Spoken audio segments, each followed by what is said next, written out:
Hey guys, so I recently found out that there's some free apps on Android that allow you to do video screen capture and microphone capture.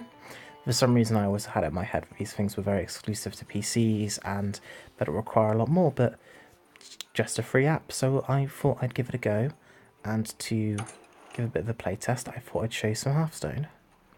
Got lots of different decks here.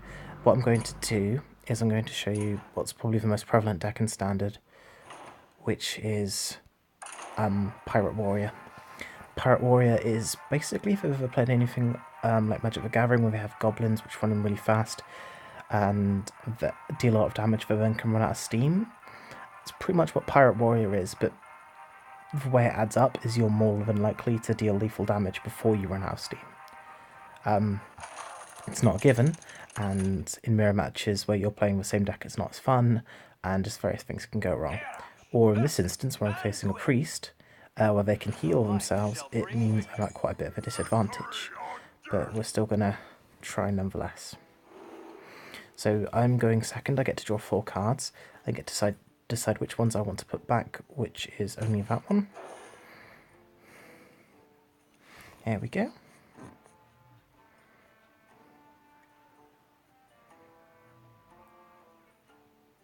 So my opponent's still choosing their cards, what they want to keep and what they want to shuffle back into their deck. When you go second, the advantage in Hearthstone is 2 things. You get to draw a card. You're 1 card ahead. You get to draw a card on your first turn as your opponent would. We also get this, the coin, where you get 1 mana spare. So what I'm going to do is play this guy.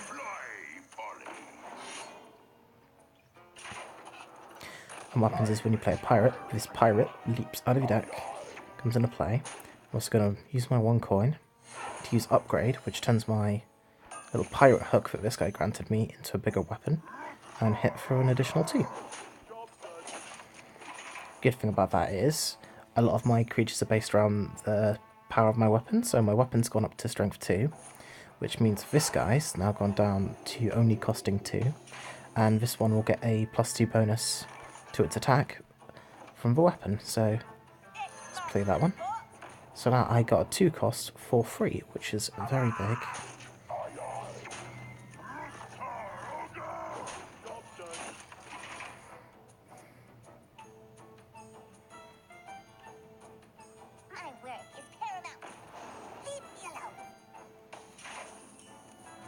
It's one of the ones I don't like, but what I'm going to do is I'm going to play this guy. And what happens with him is he gets +1 attack for each time a creature is damaged, so I'm going to sacrifice her to that.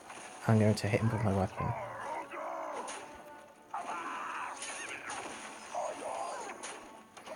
There you go. Because his creature was hurt twice and my creature was hurt once, it got +3 attack bonus.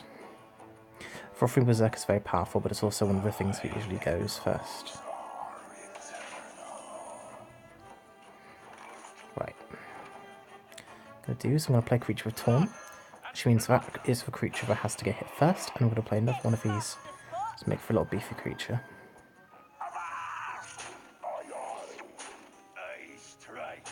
Now usually I'd be worried about not having a weapon on the field, but nothing on the board for the minute. It gets a direct bonus from me having a weapon in play. This will, but it only costs 1, and I've got a 4 cost weapon in my hand. So next turn, when I go up to 5 resources, I can play Brass Knuckles, and then play that.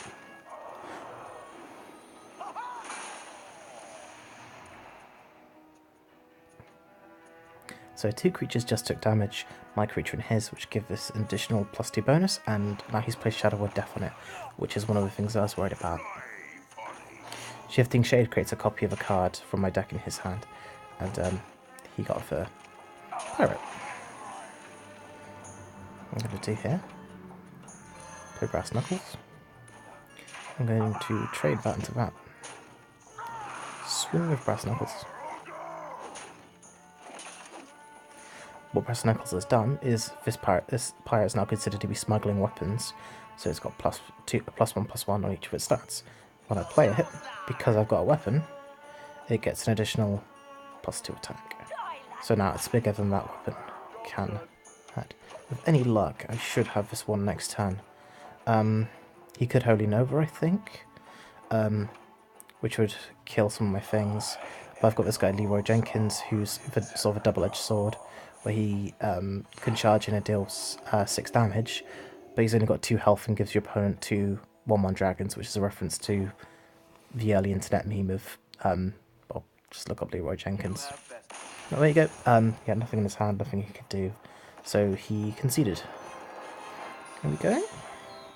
So he's very fast. I had enough resources to keep going, and I killed him before I could really set up a board.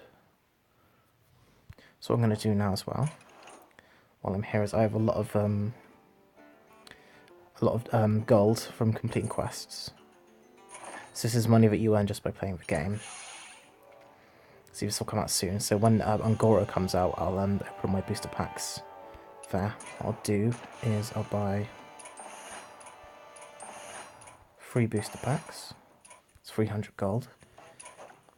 So quests you can complete every day. So I've got, at the minute, Hunter or Mage Dominance, win 5 games of Hunter or Mage, challenge a friend or Druid Mastery, and you can see each one earns you an amount of gold, and a booster pack costs about 100.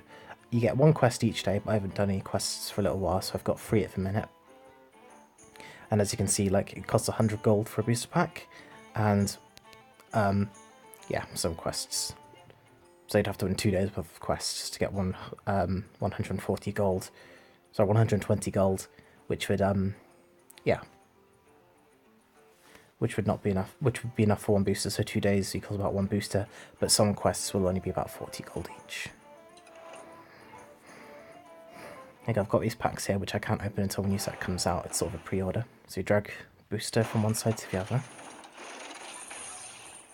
Then you can flip over a card. What you can see here as well is all the cards will have little auras on them, which will indicate their rarity. So that one's quite rare. That one's a standard rare. And these will all be common cards. My 3 commons, my 1 rare, and my epic. There you go. Cards tend to trend upwards in power level with their rarity, but that doesn't just mean you can make a deck entirely out of like epics and legendaries. There you go. My rare.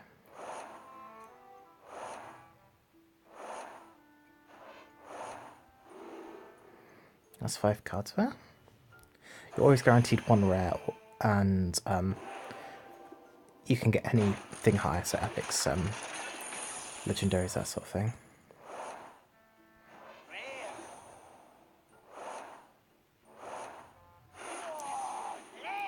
There you go, that's really amazing. I got a legendary.